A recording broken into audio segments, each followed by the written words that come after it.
Our Singapore society has progressed in many ways over the last decades since independence. Some even say that we are a first world country. However, in this first world nation, we have the second highest income inequality amongst 42 nations. Our poorest poor have become poorer relative to today's inflation and cost of living. On the other hand, the richest, the fortunes continue to swell.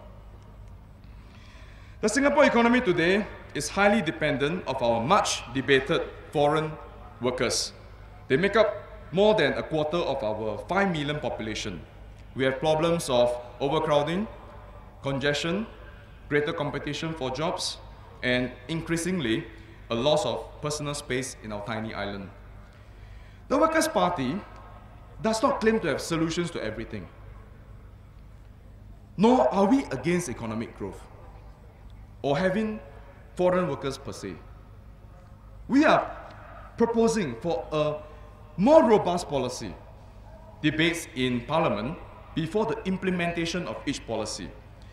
There have to be more alternative voices in this highest decision-making body in the land, correct? Establishing a check and balance mechanism in otherwise a one-party state. Prime Minister Lee have emphasized many times that the government had provided for alternative voices in Parliament. But we know this system is at best a mere lip service for political development in Singapore. The alternative voices are meant to be represented by increasing non-constituency member seats in Parliament, NCMP seats.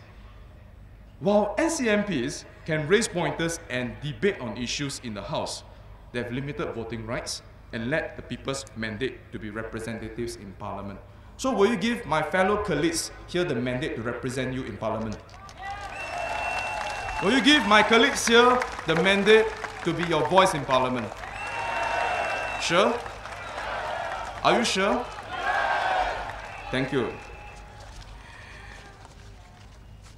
Of course, there are ministers who share that there are no group thing within the PAP. Group thing. But how many ministers or members of Parliament who wear white will ultimately go against their party decisions and not subjected to the party whip?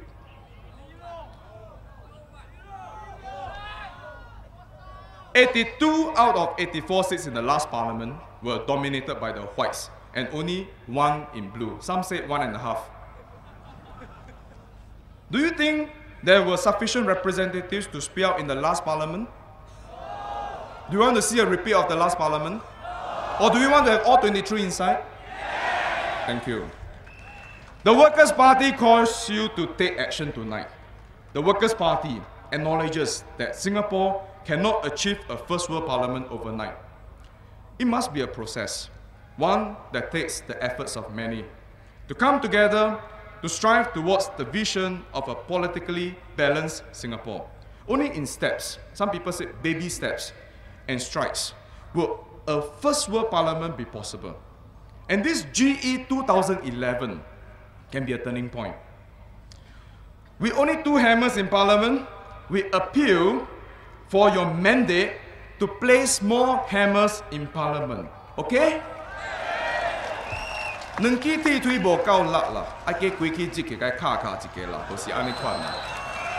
To represent your voice, your concerns, and your needs. At the Workers' Party, we seek to achieve the vision of building a responsible, rational, respectable political party for constituency, citizenry, and country. I ask for your mandate for the Workers' Party to serve the people of Singapore and for the betterment of Singapore. Will you give us the mandate? Yeah. Sure? Yeah. Louder. Yeah. Thank you. Ladies and gentlemen, we are standing at the turning point of yet another new lap. Let us mark this turning point with the making of a first world parliament. With your mandate, we can realize the first world parliament's vision, and collectively, we shall make history in Singapore. Vote the Workers' Party towards a first world parliament. Thank you.